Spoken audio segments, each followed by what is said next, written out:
Hello बच्चा लोग, कैसे हैं सब? I hope you are doing good. अब आपके एग्जाम्स बहुत पास आ गए हैं और आज का जो वीडियो है ये बहुत ही स्पेशल होने वाला है, क्योंकि इसमें मैं आपको बताने वाली हूँ इकोनॉमिक्स के चैप्टर्स में जो इम्पॉर्टेंट टॉपिक्स है उनकी लिस्ट।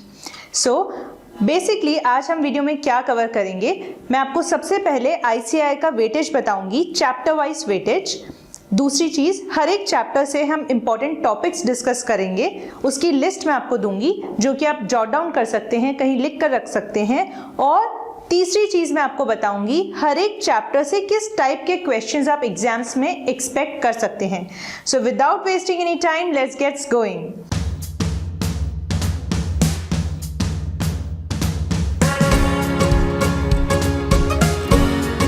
देखिए, चैप्टर 1 जो है इकोनॉमिक्स का वो है 9 to 12 मार्क्स का। ये वेटेज मेरे द्वारा नहीं दिया गया, ये दिया है आईसीएआई ने, आपकी पेरेंटल बॉडी ने। So these are the some important topics which you must prepare very well. अगर आपको एग्जाम में अच्छा स्कोर करना है, आपको पता होना चाहिए बिजनेस इकोनॉमिक्स का डेफिनेशन और इसके फीचर्स, 8 या 9 फीचर्स आपके बुक में है, वो आपको अच्छे से पता होने चाहिए। फिर देखिए, अक्सर वो ऐसा क्वेश्चन पूछता है that which of the following comes under microeconomics, या फिर sometimes it also asks you questions like national growth, economic growth, foreign exchange rate is studied under which branch of economics, micro और macro। तो basically micro और macro क्या होता है और इसमें क्या क्या आता है, ये आपको अच्छे से पता होना चाहिए, ठीक है। उसके बाद देखिए, एक बहुत इंपॉर्टेंट टॉपिक है नॉर्मेटिव और पॉजिटिव साइंस, ठीक है, पॉजिटिव साइंस और प्योर साइंस। बहुत बार ज्यादातर ऐसा हुआ है कि ऑल्टरनेटिवली तो एग्जाम्स में नॉर्मेटिव और पॉजिटिव साइंस पर क्वेश्चन आया ही आया है। और कैसे क्वेश्चन आते हैं देखिए, 2 टाइप के क्वेश्चन वो आपसे पूछता है। एक स्टेटमेंट बेस्ड, मतलब वो आपको 4 स्टेटमेंट्स देगा that for example normative is positive in nature, it is prescriptive in nature, true और फॉल्स, इस टाइप से। दूसरा क्वेश्चन का टाइप है सेंटेंस टाइप। इट मींस वो आपको अलग अलग सेंटेंसेस दे देगा, जैसे राम ने ऐसा बोला, मधु सेड दिस, या government should look into the labour force rate wages. So आपको आइडेंटिफाई करना होगा that which of the following is normative और which of the following is positive. Basically normative versus positive science बहुत important है। And last but not the least, जब आप आपके unit 2 में एंटर करेंगे तब वहां पर एक टॉपिक है बेसिक इकोनॉमिक प्रॉब्लम्स। 4 प्रॉब्लम्स है, what to produce, how to produce, for whom to produce and all. तो ये 4 बेसिक प्रॉब्लम्स है, इनके ऊपर भी क्वेश्चन घुमा फिरा कर वो पूछता है। क्वेश्चन नंबर 29 आपके मॉड्यूल में इसी टॉपिक से है। And then you have the 3 economic systems, capitalistic economy, socialistic economy and mixed economy. इनके फीचर्स और मेरिट्स और डीमेरिट्स अच्छे से आपको याद होने चाहिए, बिल्कुल अच्छे से आपके दिमाग में होने चाहिए। It is very very important topic. So these were the important topics from chapter 1 which covers your 9 to 12 marks. Now I will give you the weightage and topics of chapter 2। देखिए, चैप्टर 2 और 3 का combined weightage ICAI ने दिया है 21 to 24 marks. So basically अगर chapter 2 और chapter 3 को आप डिवाइड करके देखें तो 10 से 12 नंबर दोनों को आप दे सकते हैं। इक्वल ही इंपॉर्टेंस दिया गया है दोनों चैप्टर्स को। अगर आप पास्ट ट्रेंड को देखें, सो चैप्टर 2 में आप दोनों टाइप्स के क्वेश्चंस एक्सपेक्ट कर सकते हैं, थियोरी भी और न्यूमेरिकल भी। So the important topics list is as follows. सबसे पहले आपको डिमांड के बारे में सब पता होना चाहिए, लॉ ऑफ डिमांड का डेफिनेशन, उसके एक्सेप्शंस, उसका रैशनल, सब कुछ, ठीक है। So first is law of demand और डिमांड फंक्शन। फिर फैक्टर्स अफेक्टिंग डिमांड, कौन से ऐसे फैक्टर्स हैं जिन पर डिमांड डिपेंड करती है। उसके बाद आप जानते हैं एक्सपेंशन, कंट्रैक्शन, इंक्रीज डिक्रीज होता है डिमांड में। सो वो किस तरीके से डायग्राम बनता है और लेफ्टवर्ड राइटवर्ड मूवमेंट कैसे होता है, वो आपको अच्छे से आना चाहिए। Then you have a very very important concept, elasticity of demand. देखिए, 4 टाइप्स के इलास्टिसिटी दिए हुए हैं आपको मॉड्यूल में। प्राइस इनकम क्रॉस इलास्टिसिटी बहुत ज्यादा इंपॉर्टेंट है, वो पक्का शॉर्ट यहाँ से क्वेश्चन पूछेगा ही पूछेगा। क्रॉस इलास्टिसिटी में he can ask you numerical as well as theory, ऐसे ही ज्यादा चांसेस है कि प्राइस इलास्टिसिटी का न्यूमेरिकल क्वेश्चन वो पूछता है, but it is very important, तो आपको अच्छे से इसको प्रिपेयर करना है, ठीक है। उसके बाद again I have put 2 stars on this topic, determinants of elasticity of demand, ये भी बहुत ज्यादा इंपॉर्टेंट टॉपिक है, ठीक है। देखिए फिर यूनिट 3 में सप्लाई है, तो जो चीजें हमने डिमांड में पढ़ी जैसे law of demand, determinants of demand, वही सप्लाई में भी इंपॉर्टेंट है।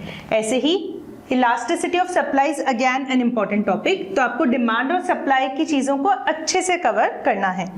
उसके बाद आता है यूनिट 2 चैप्टर 2 का। यहाँ पर 2 अप्रोचेस है, मार्जिनल अप्रोच और इंडिफरेंस कर्व अप्रोच। दोनों अप्रोचेस इंपॉर्टेंट है, आपको ज्यादा फोकस करना है किस पर, law of diminishing marginal utility पर। ये आपको पता होना चाहिए, इसके डेफिनेशन, इसका क्या मीनिंग है और क्या रूल है, क्या बोलता है, ये आपको अच्छे से आना चाहिए। उसके बाद कंज्यूमर सरप्लस का टॉपिक होगा, and then you have indifference curve approach, जिसमें आपको इनडिफरेंस कर्व का मीनिंग, इनडिफरेंस मैप क्या होता है, बजट लाइन क्या होती है, and how a consumer arrive that equilibrium. So this is the entire list, ये पूरी लिस्ट मैंने आपको दे दी है। चैप्टर 2 के इंपॉर्टेंट टॉपिक्स हैं ये। अब देखो किस टाइप के क्वेश्चंस आते हैं, थ्योरी और न्यूमेरिकल दोनों क्वेश्चंस आएंगे। न्यूमेरिकल क्वेश्चंस की अगर बात करो तो बेसिकली इलास्टिसिटी बहुत इंपॉर्टेंट टॉपिक है, तो भले ही वो प्राइस इलास्टिसिटी पूछे या डिमांड या सप्लाई की इलास्टिसिटी, बट एक शॉर्ट क्वेश्चन तो आएगा, और थ्योरी क्वेश्चन भी पक्का आता है यहाँ से, तो इसे अच्छे से तैयार करें। Now I will tell you chapter 3 important topics. तो देखिए चैप्टर 3 का वेटेज है 10 to 12 मार्क्स का। अब 2 यूनिट्स हैं, प्रोडक्शन और कॉस्ट। प्रोडक्शन के इंपॉर्टेंट टॉपिक्स यहाँ पर है और कॉस्ट के इंपॉर्टेंट टॉपिक्स वहाँ हैं। प्रोडक्शन में आपको सबसे पहले पता होना चाहिए कि प्रोडक्शन का मतलब क्या है, वो आपसे ऐसे क्वेश्चन पूछता है डेफिनेशन बेस्ड। आपको लगता है बहुत इजी टॉपिक है, नहीं पूछेगा, but then it do ask questions from the meaning section. और देखो कई बार वो ऐसे भी पूछता है कि आपको अलग अलग वो ऑप्शंस देगा, जैसे आपने किसी की हेल्प की, आपने अपने फ्रेंड के बर्थडे पे गाना गाया, उनके लिए फोटो शूट किया, ऐसा कुछ भी वो आपको कुछ चीजें सेंटेंसेस देगा और पूछेगा कि क्या ये प्रोडक्शन है या नहीं है। So you should also know this that what is included in production and what is not counted in production. उसके बाद फैक्टर्स ऑफ प्रोडक्शन दिए हुए हैं 4, लैंड, लेबर, कैपिटल, एंटरप्रेन्योर। बहुत ज्यादा डिटेल में नहीं जाना आपको, यहाँ पर बहुत ज्यादा थ्योरी है, लेकिन आपको जो मेन हेडिंग्स है, जैसे लैंड के फीचर्स हैं, land is indestructible, it can not be created, यहाँ से 2 बार लैंड से उसने क्वेश्चन पूछा है, तो ये फीचर्स की जो मेन हेडिंग्स है ये आपको ध्यान रखनी है। उसके बाद देखो शॉर्ट रन प्रोडक्शन फंक्शन और लॉन्ग रन प्रोडक्शन फंक्शन दिया है। सो this is very very important. Law of variable proportion अच्छे से आपको आना चाहिए, बहुत ज्यादा जरूरी है, जिसके अंदर आपको टीपी, एमपी और एपी का relationship is the most important topic in this entire chapter. या तो वो आपको एक टेबल देकर न्यूमेरिकल क्वेश्चन पूछेगा 4-5 नंबर का, या फिर वो आपसे ये पूछेगा कि जब एमपी 0 होता है टीपी कैसे बिहेव करता है। एपी और एमपी का रिलेशनशिप के ऊपर बेस्ड एक क्वेश्चन पूछ सकता है, दिस इज वेरी इंपॉर्टेंट। उसके बाद देखो छोटे छोटे से 2-3 टॉपिक है, जैसे कॉप डॉगलेस प्रोडक्शन फंक्शन का छोटा सा टॉपिक है, isoquant, iso cost line, so you should know about these also, these are very simple. तो ये तो हो गए यूनिट 1 के इंपॉर्टेंट टॉपिक्स। फिर देखो यूनिट 2 में क्या इंपॉर्टेंट है। कॉस्ट में देखो आपको वही शॉर्ट रन और लॉन्ग रन दोनों कॉस्ट पढ़नी है अच्छे से, ठीक है। इसमें एक टॉपिक ये बहुत इंपॉर्टेंट है, जहां से वो आपको न्यूमेरिकल और थ्योरी दोनों क्वेश्चन पूछ सकता है। Specially he focuses on accounting cost and economic cost. Accounting profit कितना निकलेगा, कुछ वैल्यूज दे देगा, या इकोनॉमिक प्रॉफिट पूछेगा, लॉस पूछेगा। सो आपके मॉड्यूल में भी इसके बेस्ड 3-4 क्वेश्चंस दिए हुए हैं पीछे, सो you should be well aware with this topic. फिर देखो कॉस्ट फंक्शंस में तो आपको पढ़ना ही है, एएफसी कैसा होता है, एसी कैसा होता है, बट अमंग्स दीज ऑल्सो जो मुझे लगता है सबसे ज्यादा इंपॉर्टेंट है वो है मार्जिनल कॉस्ट और एवरेज कॉस्ट के बीच का रिलेशनशिप, ये आपको अच्छे से आना चाहिए। और long run average cost curve, it is very important, don't ignore this. छोड़कर चले जाते हैं ज़्यादातर बच्चे, थोड़ा टिपिकल लगता है पर अगर आप अच्छे से पढ़ेंगे तो नहीं है, सो डोंट इग्नोर दिस। यहाँ से एक क्वेश्चन पक्का एग्जाम में आ सकता है। उसके बाद AFC average fixed cost curve भी इंपॉर्टेंट है, I have written here. AFC MCAC का रिलेशन और LAC long run average cost curve. Then there is a small topic economies and diseconomies of scale, इसको लेकर भी परेशान नहीं होना, थोड़ा सा मेन जो कैटेगरीज है, हेडिंग्स है, उनकी रीडिंग लगाओ and then you are done. So it was chapter 3 important questions topics. Now I will tell you chapter 4 important topics. देखिए चैप्टर 4 का वेटेज है 15 to 18 मार्क्स का, सबसे बड़ा और डिफिकल्ट चैप्टर है आपके पूरे इकोनॉमिक्स में।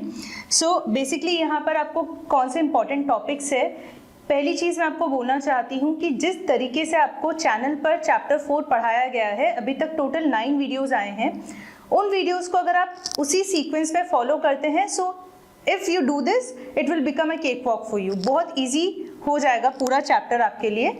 अब देखिए इंपॉर्टेंट टॉपिक्स कौन से हैं। 4 मार्केट टाइप्स जो हैं, 4 मार्केट फॉर्म्स, उनके फीचर्स आपको अच्छे से पता होने चाहिए। Then you should know that what are the demand curves under each market form.